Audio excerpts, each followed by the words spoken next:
Production of Broad and High is funded in part by the Greater Columbus Arts Council, supporting arts, advancing culture, and connecting the community to artists, events, and classes at columbusmakesart.com. And PNC, committed to Central Ohio, for the achiever in you.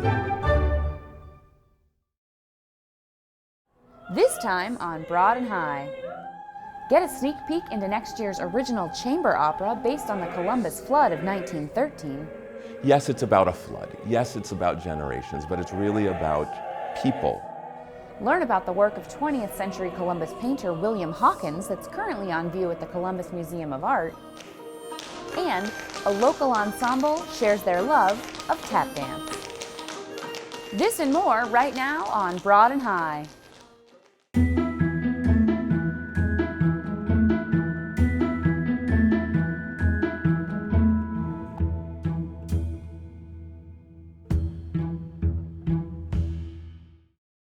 Hi everyone, welcome to Broad and High. I'm your host, Kate Quickle. Back in 1913, a catastrophic flood swept through Columbus and pretty much devastated Franklinton. Next year, in 2019, Opera Columbus and ProMusica Chamber Orchestra will debut their first ever collaboration, a chamber opera based on that historical event. A few months ago, we followed them to New York City, where they were working through a few aspects of the production. Here's a sneak peek at what's to come. Walked over to the blackbird patch with shoes and coats, and then down the octaves, and came over. I could take that down. Let's hear it. Let's hear it. Just walked over to the blackberry patch with shoes and coats. We're so thrilled to announce that we will be world premiering, co-commissioning, co-producing a new chamber opera titled The Flood. It's juicy chord progressions. And you decide what the chord is going to be. You play, you sing, you decide what even the word is going to be, much less the rhythm and the pitch. It's a chamber opera. It'll be around an hour. There's a cast of 9 characters, and the topic is the flood of 1913 that happened through the Midwest. It affected not just Columbus, but the entire Midwest.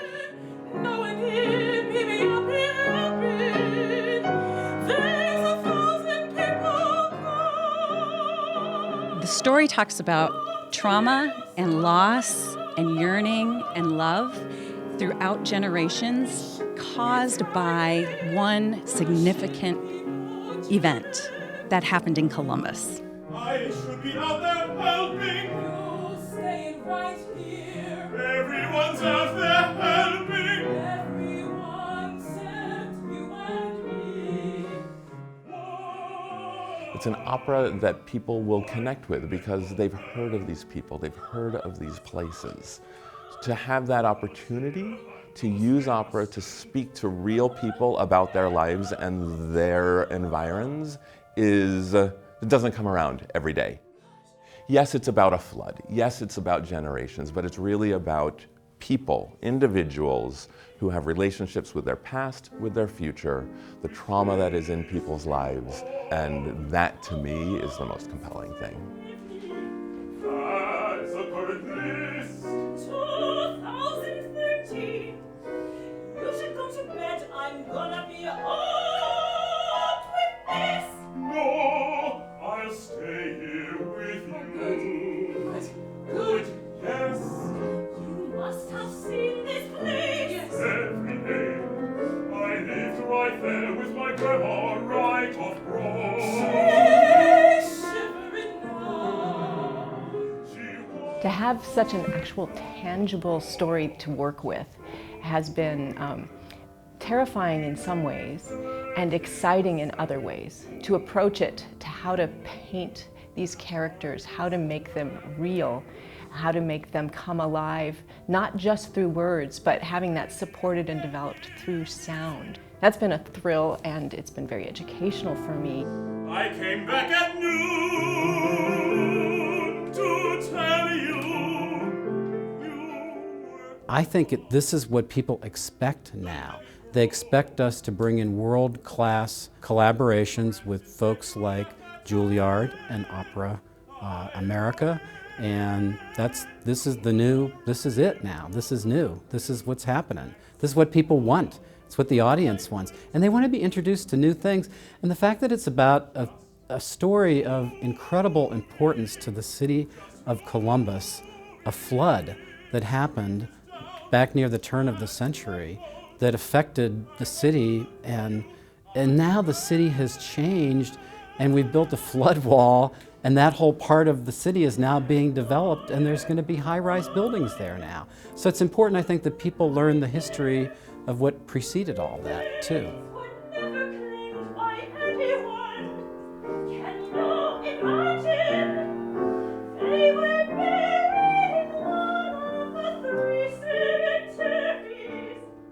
I love that this is a civic gesture.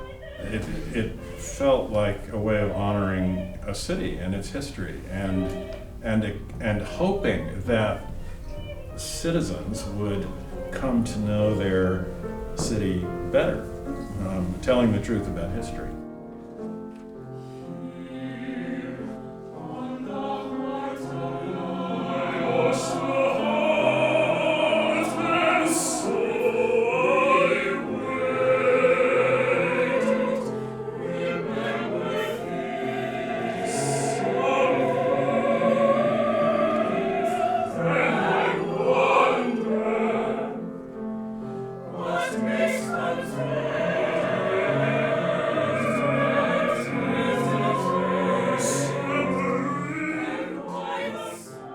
I think it's really special that Columbus will be part of the operatic repertoire forever, and that it's not just a piece being performed in Columbus with references, it's really the fabric of the community moved into this opera, and that will carry on hopefully for generations.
Next, we're headed to the Columbus Museum of Art, where the work of William Hawkins is on display.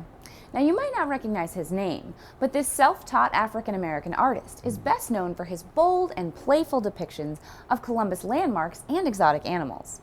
Museum Director Nanette Macy-Junes walks us through the exhibit and tells us more about this important Columbus-based artist.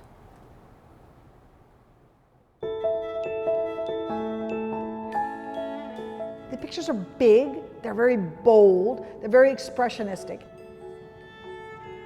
So William Hawkins was a self-taught artist. He's not actually from here, he was actually from Kentucky. But he came here in 1916 when he was in his, like just an early adult, like 20, 21 kind of thing. Spent the rest of his life here. But the career that we really know is a career that really sort of right in the early 1980s until his death in 1990. So actually, his sort of public career lasts about a decade. So he was in his 80s. The work that people identify as his is really that last decade of his life. One of the other things that's really notable about William Hawkins is that the early works tend to be purely painted. He was very interested in collage from early on, and you see more and more collage in his work as he goes. The Tasmanian tiger, which is just fantastic, has cut-out eyes that have been glued. Then the tiger's eyes aren't painted; they're actually eyes that have been cut out from Popular magazine and then glued on. The other thing you'll notice is that he gets interested in the sculptural aspect, so he builds out these paintings and actually breaks away into three-dimensional sculpture in the last years of his career.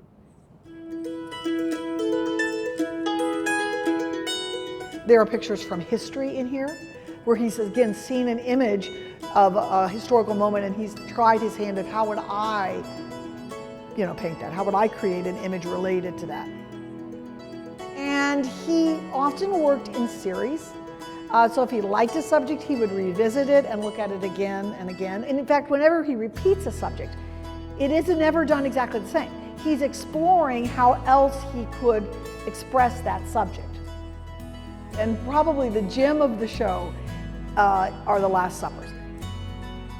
So it's interesting, though, that he revisited the Last Supper subject 9 times, and 8 of the 9 are here.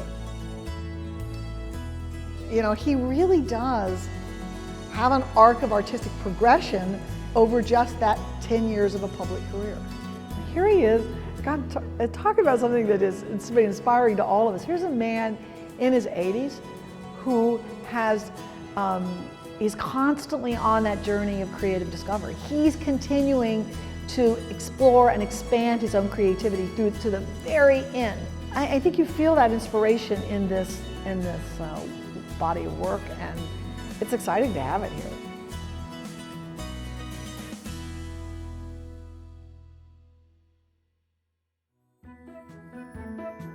William Hawkins, An Imaginative Geography is on view through May 20th. Visit columbusmuseum.org to learn more.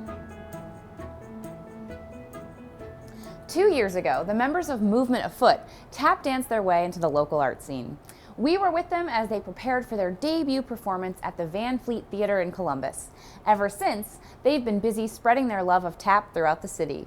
They have a new show coming up at the end of this month, so we thought it might be a good time to reintroduce you to their story.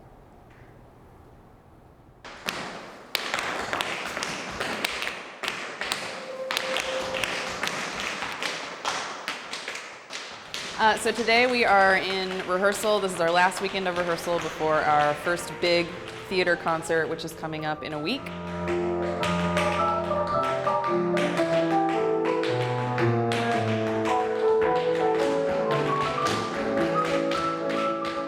Tap dance, it's often tossed around as an American art form, a uniquely American art form.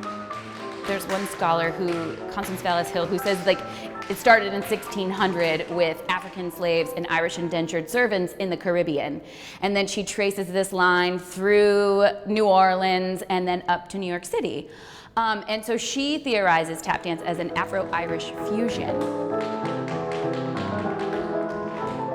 It's often called popular, so that puts it in opposition to high art forms like ballet and modern dance. Movement Afoot is a group of tap dancers here in Columbus, adult tap dancers. We really sort of gelled as a company, I would say, in 2015. Right now there are 6 of us who are sort of the core group. We're all people who are adults, we have jobs or we're in school, but tap is the artistic outlet that we have that brings us joy, to get together and do it on a weekly basis and then to be able to perform it for the public.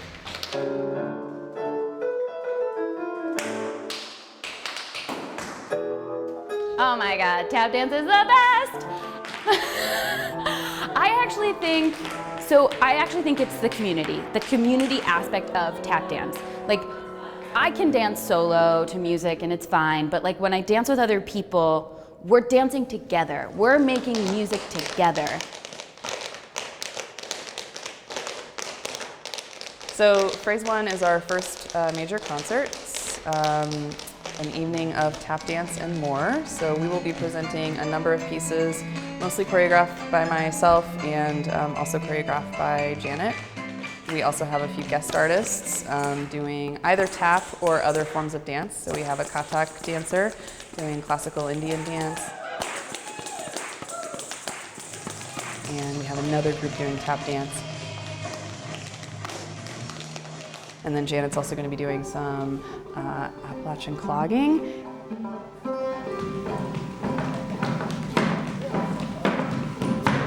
The goal is just to put on an entertaining show that showcases the versatility of tap, the range of tap dancing that people can do with a diverse range of music, and hopefully people will enjoy it. I think for a lot of people, especially here in Columbus, haven't probably seen much tap dance, I think they're going to be surprised. Because again, if you think about like when you've seen tap dance and you've seen it in the movies, you've seen Singing in the Rain, it's not, we don't look like Singing in the Rain.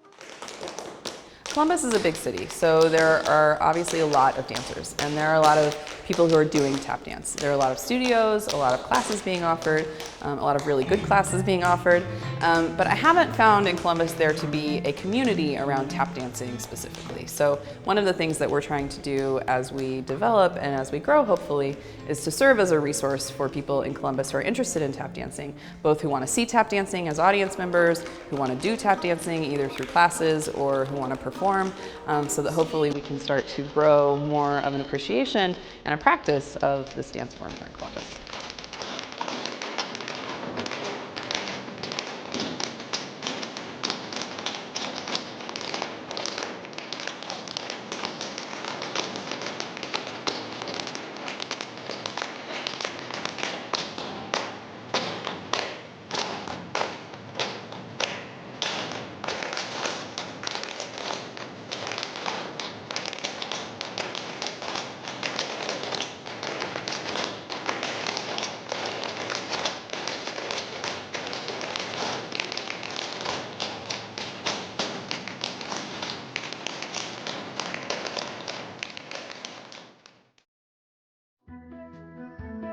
Movement Afoot will be performing their latest show on April 27th and 28th at the Van Fleet Theater in Columbus. Rhythm Studies will explore the modes and methods of setting choreography for tap dance, an art form which is often improvisational. Visit movementafoottap.com for details. Our final story tonight is about a California-based artist whose only tool is a ballpoint pen. All you doodlers out there might want to pay attention.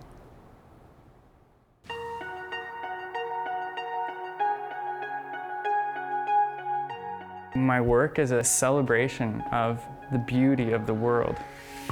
How beautiful are the trees around us and the small life, the flowers. If you take time to look at the ground and find anything living, we live in incredible beauty, and I'm very grateful for that.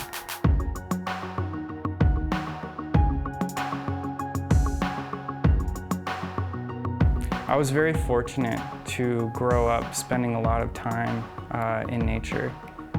As a child, I was completely comfortable to being on my own, far away from our house.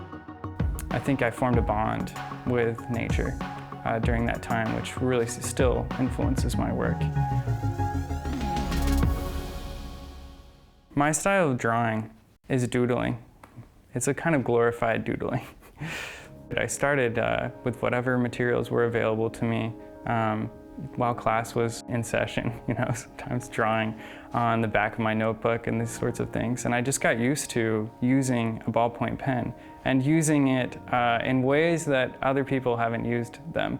Using ballpoint pens that are running out of ink. I found that ballpoint pens at this stage are really very valuable because you can use them to shade and you can create texture. I work in a couple different ways. One of them is very free-flowing. I start with a line on the page, and I don't know where it's going to go necessarily. Sometimes it becomes a flower, sometimes it becomes a tree. And then when I've decided what is emerging, I will feed myself lots of images from different things. And I'll fill my mind with these images. And then rather than drawing something from the direct side of it, I will, from all those influences, create my own form, create my own tree or create my own flower. Sometimes it's an actual flower, sometimes it's a purely imaginary flower. I guess I first started to entertain the possibility of having a career in art was in college. I got word that there was going to be an art competition on campus, and I thought, oh my gosh, I should consider submitting my work and see what people think about it. So I cut these out of my notebook and I put them in very cheap frames and submitted them, and I actually won 3 first-place prizes. And I decided, I'm studying philosophy right now, what am I going to do after college? Maybe I can have a future in this. And so I started selling at farmers markets, and what I found was a very supportive audience. When people come to see my art and they find a piece that they particularly connected with, we like to give them a small sample of that one that they can take home with them. This serves as a reminder for them of what that original experience was when they saw it. Some of my favorite moments are when I'm sitting behind my booth and I watch people as they walk by. And sometimes, every now and then, someone approaches my booth with wide open eyes. They don't even notice I'm there. And I usually let them enjoy it for a few seconds and then greet them. The artwork almost doesn't need words. Such simple and fundamental beauty can be appreciated without being articulated. And actually, I think generally attempts to articulate what's going on in the artwork detracts from it. I think my art helps people connect to that feeling of beauty which they already have, which they've already experienced in the world, and remind them on a daily basis. My role is just to draw people's attention to that beauty.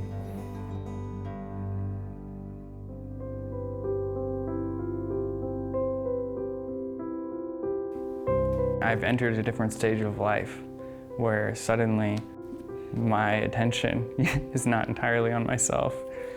I've had to become responsible. Do you want to try drawing on some paper? Which is a joy and a trial, and it's changed my relationship to my work significantly.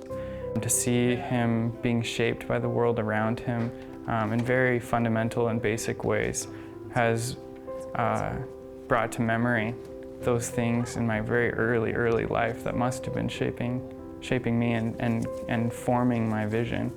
And it's also allowed me to spend extra care, and thought, into the influences that I expose my son to. I believe that all life on this planet is related. We all have a deep, fundamental relation, and we share a similar aesthetic also across all life on this planet. So we have affinity with those things. Part of my creation is allowing that affinity to be expressed through me as a vector, I guess I would say, as a conduit. Whether I have a business with art or I only do this as a hobby, the creativity will continue. The joy that I have to make these works will always be there.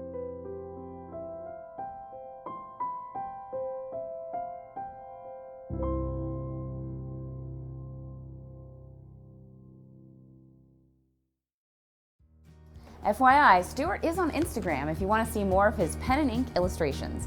And of course, you can revisit all of our stories at wosu.org or by downloading our free WOSU Public Media mobile app. You can always find us on Facebook, Twitter, and Instagram. We're closing the show with the folk rock sounds of Linden Hollow. This local trio released their debut album, Luna, just this past November. You can see them live at the Big Room Bar on April 26th. For all of us here at WOSU, I'm Kate Quickle. Thanks for watching. We'll see you back here next week. Reckless one's always first to die. If I could turn back time, I wouldn't have to be so careful. A single shot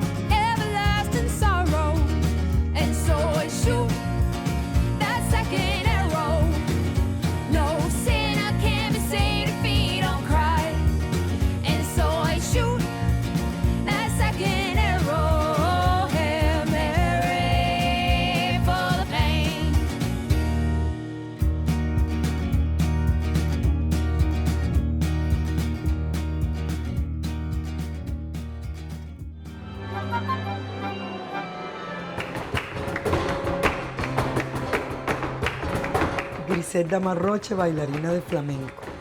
Bailar es mi respiración, es mi vida. Bailar flamenco es una disciplina poderosa, apasionante y difícil para tu mente y cuerpo. El flamenco tiene una gran cantidad de ritmos y cada uno tiene su historia. Columbus me permite estar enfocada en mi arte. Su tranquilidad, seguridad y ritmo de vida es lo que cada artista necesita. A veces la gente piensa que todo es dinero, pero no. Lo que más se necesita es tener paz. Este es el lugar que estaba buscando. Soy Grisel Dama, bailarina de flamenco. Bailar es mi arte y no hay un mejor lugar para hacerlo que Columbus.